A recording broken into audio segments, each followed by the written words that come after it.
So we have Texas and Penn State, two teams who I was really impressed with in the opening round of the NCAA tournament.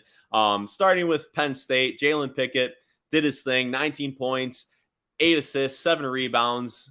He's one of the best players in this tournament. He lifts up his teammates, and Andrew Funk was phenomenal for Penn State.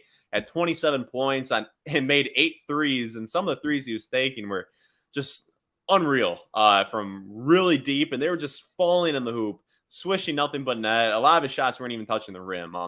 He was feeling it, and Penn State is really hot right now. Now they've won 9 of their last 11, and they look great. But Texas looked really impressive against Colgate. And if you saw my videos on this channel, you know I was a believer in Colgate, and Colgate was a solid team.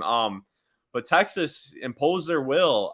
They were, you know, Colgate was the best 3-point shooting team in the country heading into that game, but Texas was the team that was shooting lights out. They went 13 of 25 for 3 on the game. They were 13 of 21 at one point, and Rice came off the bench, had 7 threes for them.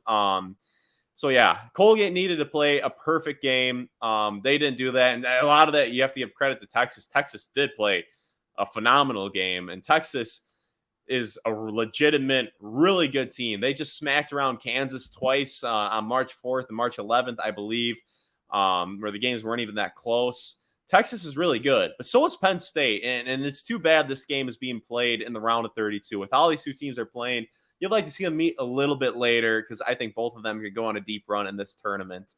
So both these teams are really old. They have that in common. Texas has 3 23-year-olds in their rotation, 2 24-year-olds, and then Penn State starts 4 seniors, and 3 of those seniors that start are fifth-year seniors, and then they bring Miles Dredd, the big boy, off the bench, who's also a fifth-year senior. So both these teams are old, they're battle-tested, they're hot. This is going to be a fun game, and I'll just get right into my prediction.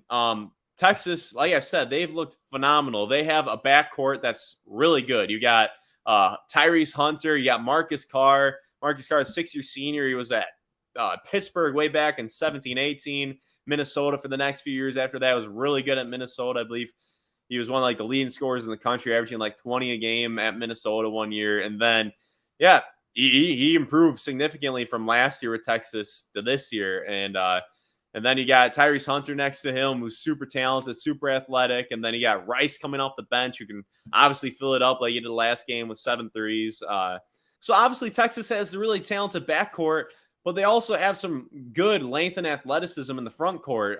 You know, Christian Bishop comes off the bench, and I remember him at Creighton, who was just catching lobs like crazy. He's not even starting for them. And then you got Allen. Texas is legit, but something that's a weakness for Penn State is they're not a great rebounding team. They're like 294th in the country, but Texas, despite their length and athleticism, isn't a great rebounding team either. They're 216th in the country. Their big men do not just dominate down low. Colgate actually had a little success when Jeff Woodward in the first half was posting up Texas's bigs. He was just bullying them and putting the ball in the hoop. So I don't think Texas will be able to take advantage of Penn State's biggest weakness, and that's their size. And so I think this game is going to go down the wire. 2 really good teams. You got Penn State, who can just shoot lights out from 3. I know Texas shot lights out against Colgate, but they're a decent 3-point shooting team, shooting 34.6% from 3 on the year, which isn't bad, but that's not great. And Penn State is a great 3-point shooting team. They're 6th in the country 3-point field goal percentage. And Jalen Pickett is the best player on the court. And for those reasons, I'm going to pick Penn State to win this in a very close game. It's a near 50-50 game, but I'm going to be rolling with Penn State. I think they are hot.